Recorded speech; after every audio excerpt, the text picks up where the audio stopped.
Hey everyone, happy Thursday. Hope you're all doing well. This week we've been chatting about referrals and want to sort of hit this in not the traditional sense of just waiting for them to come in, but having a process to allow for them to come in more regularly so that you have a bit more of a scalable model for referrals, allowing you to be able to grow and scale. My name is Robert Patton. I've been working with agencies now for well over a decade and have helped countless agency owners be able to get to 7 and 8 figures and in a scalable and truly profitable way. So if you do not have the worksheet yet, please do click the link in the first comment below to download it and make sure that you have this guide. It'll be very helpful for you in getting some framework and things that you can be doing to be able to allow for you to be able to build referrals in a more scalable way.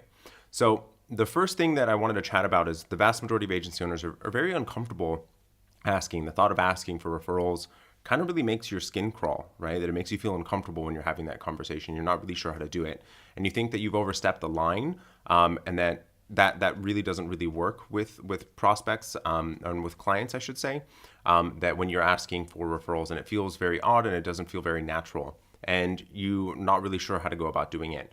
And that sometimes clients don't really respond to you and maybe you're asking about it in the wrong way or the way that you've been asking for it has been quite ineffective and that you're being ignored and that the clients may not even be able to think of anyone in that moment as well.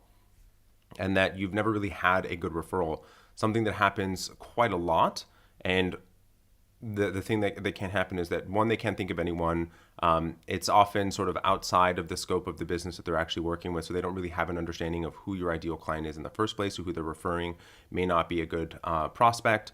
And then sometimes they're even floating in the same circle. So the type of referral that you end up getting may even be the type of niche that you're looking for, but not in the size that you're looking to grow to. And so what we are going to be doing is helping you be able to feel more confident asking, setting the expectations from the very beginning, allowing for you to be able to ask, creating systems that allow for you to be able to make it a little bit more automated in the way that you are asking for referrals, and getting more responses by being able to make those touch points the way that you're actually encountering your existing clients, and that you're able to catch them more at the right time so that you're more top of mind and allowing for them to think of you and help you and be an advocate for your agency, allowing you to be able to grow faster, better, and easier. So if this is something that you're interested in and that you're enjoying this video or the content that we're talking about is helpful, please do me a favor and like the video. It allows me to know that what I'm talking about is helpful. It also lets me know a little bit of validation, essentially, that what I'm talking about is being helpful and it's going to be able to provide you guys with value. That's ultimately why I'm here, and will let me have some more excitement about continuing to do these live videos on a weekly basis. So to start off with, we want to talk about the right people to be asking for and asking for referrals from. So one of the things that happens quite a lot is that you may not really be asking the right client for the referral in the first place. So the first person that you want to be thinking about is someone that is essentially your promoter, someone that has had some phenomenal results in working with you, someone that has really been able to have a meaningful impact in their business from the work that you're doing with them. And it's really important that you actually recognize the phase in which this client is in through the relationship that you have with that particular client. So when they initially started speaking with you, they had some goals in mind of what they were looking to be able to accomplish, a challenge that they were looking to solve, or a problem that they needed to try to alleviate. Once they've actually accomplished that goal and the relationship you continue to build, and the ones that are talking to you more frequently, the ones that are engaging with you in a much nicer way, those are the ones that you know are your brand and agency advocates. The ones that I often see agency owners reaching out to are the ones that are more passive, right? Are the ones that may have had the results, but they haven't really engaged with you in a meaningful way, or you haven't engaged with them in a meaningful way as well. So it's a two-way street, and not going to dive too deeply into this particular topic here of how to get greater engagement, but I want to give you just one piece of advice here, is that the way to create brand and agency advocates is actually to talk to your clients more, have more frequent account check-ins, goal check-ins, find out sort of what exactly the impact of what you're doing with them has had to the business, how far they are still from the goal, and continuing to build that relationship, that human-to-human connection. And then I want to just also let you know that the people that you're reaching out to, you want to make sure that you're avoiding any of the detractors, the people that have not had the best experience, or maybe not the ones that you do not have that great relationship with, and make sure that you recognize who those people are and are not asking for them, because what that might do is actually have them do exactly the opposite of what you're looking to do, and actually have them be more of a detractor rather than actually encouraging people to talk to you. So then the other thing is, when you're thinking about who the right people are to reach out to, you want to think about the circle of influence of people outside even of clients, and even the clients you're thinking about.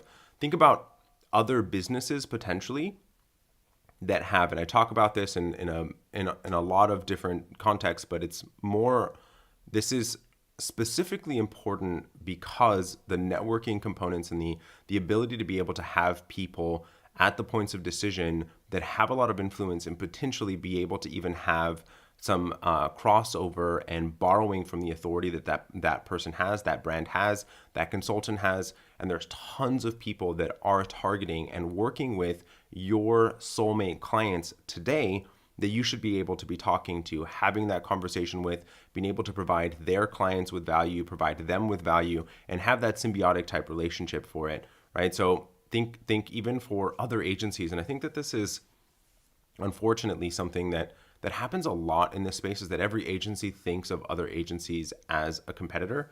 And if you're in that place, I highly think that you should take some time and do some self-evaluation about why you think that way.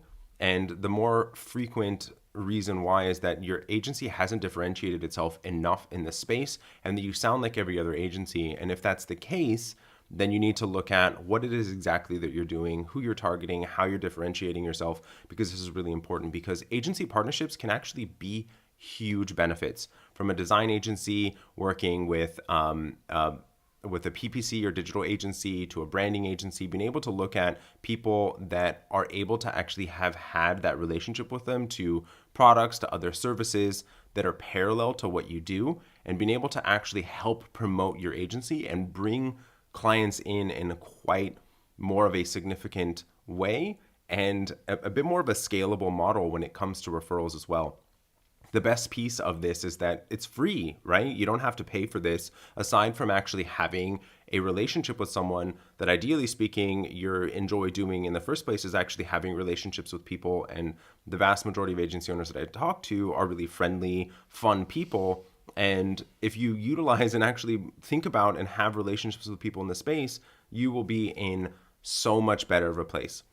The next thing that I wanted to hit on was setting the expectation to your existing clients that you are looking for referrals, right? And that you may even have them suggest to them that you're looking in every single client, starting off the relationship, right, with a slight sort of comment that you can make that just sets the tone. So if you're thrilled with the service that we actually do deliver to you, we'd like to be able to have you provide 3 referrals on a future basis. If we're able to help you accomplish XYZ goal, then if you wouldn't mind letting your friends and family know that we've been able to actually have this result for you. It'd be phenomenal helping us grow. We are very committed to helping you grow, would be helpful and just really nice, and know that you have had that meaningful impact with that. The other thing, and I will give you an idea of what you can do here, but you want to also stay top of mind with these people, your clients, the networking people, even potential old prospects too, right? That you may not even have engaged with, but that may not have been the right fit. Just having sort of things that you can do, touch points, whether it's a quick email, it could be a postcard, it could be anything that allows for you to be able to do that. And one of the things that's super easy to do is having postcards go out even automatically. There's services that send out postcards that are handwritten, that allow for them to feel really personalized. You can do them for holidays, you can do them for birthdays, for anniversaries, for celebrations of things that you've done internally, just celebrating a win that you've had with a client. Something that's going to be a bit more memorable, being able to isolate you from and differentiate your agency from everybody else. And then make sure that the messaging is really friendly and something that someone is going to remember. Not salesy, not pitchy, but actually something that someone is going to feel, that warm and fuzzy feeling that you get when you have a friend and someone that's friendly actually reach out to you. So making sure that you have ways to stay top of mind for them in an ongoing basis, especially if your agency is project oriented and you do not have that long-term relationship with them. This is a very easy way to, one, even have them refer essentially themselves too, right? If you're project oriented and you do not have a way of staying in pretty regular contact with clients that you've worked with in the past that may have work that you need to be able to do and help them, and you've had success in that relationship with them before, phenomenal referral source, and them actually even just referring themselves. The other thing I wanted to hit on today is the automation component. I talked about it a little bit about how you can do that with the postcards, but there's so many instances I talk with agencies and they don't have a CRM in place to allow for any aspect of this automation. They, likely speaking, even have emails that they've collected on their site or prior prospects that they've spoken with in the past, but don't do anything to stay in constant communication with them. And recognizing that you are leaving a ton of business on the table when this happens, right? So making sure that you have a system for automation, knowing when to follow up with them, being able to send emails, SMS campaigns, text message campaigns, and just knowing when you can be able to do some personal outreach, whether it be a social format, a phone call, on special events or different things that actually happen with them, but just having some aspect of a cadence to even remind you in your busy day of times to do things and when you should actually be doing things. And the final thing, and one of the ones that is the most beneficial in this too, is being able to actually send small gifts. And one of the things that I know happens so much, and if this is something that you have done in the past, I don't want you to beat yourself up about it, but I'm really not a fan of having gifts be the same for every client. I'm also not a fan of people and businesses and agencies offering essentially swag, things that have your logo, things that have your brand on it, because all that is a marketing material for you. It's not a gift for them. It's something that they may even end up using, but it is not going to give them that warm and fuzzy feeling. And if you have a relationship with this person, with this client, or with this referral source, networking source, and you know who they are, send them something personal, something bespoke, something that they may enjoy. So if they like cooking, you can give them a piece of item to utilize every day in the kitchen. If they, for example, have a client that was actually moving cities from one end of the US to the other, and what I did is I actually created, and it wasn't an expensive gift, but it was something that was meaningful and memorable to them, and they've mentioned it a number of times, just a printout of the city that they were going to be moving to, and it was printed as a piece of wall art. It was like the first piece of art for them to hang in their new home, and I knew that they were moving, and it's something that they're now going to be able to see when they walk into their house as a piece of art on their wall that allows for me to be remembered by them on an ongoing basis. It's super important, and it's not something that takes a whole lot of time. If you're able to take 10, 15 minutes out of your week to be able to send a personal gift to one person, that's 50 people a year, 52 people a year, and we'll take off 2 of them and a couple more, hopefully that you're taking some more vacation than that. So 50 weeks a year that you're able to create a more meaningful connection with someone. All it takes is 10, 15 minutes a week. And it could even be someone that you don't even have to do it yourself as the agency owner, but maybe an account manager, an account executive, or a project manager that does have that ongoing client relationship. It allows for you to really be able to have a meaningful way for them to be for you to be remembered by them. If you haven't had a chance to download the guide, please do comment below referral, and we'll make sure that we get you a copy of the guide. And if you have any questions about this, and honestly, I mean any questions, please shoot us a message or comment below, and we'll make sure to answer your questions so that we can make sure that you have all the tools that you need. I'm here to help in any way that I can and want to make sure that we're helping you be able to grow and scale your agency. Hope you guys are all doing well and really enjoyed this video. I will see you all next week.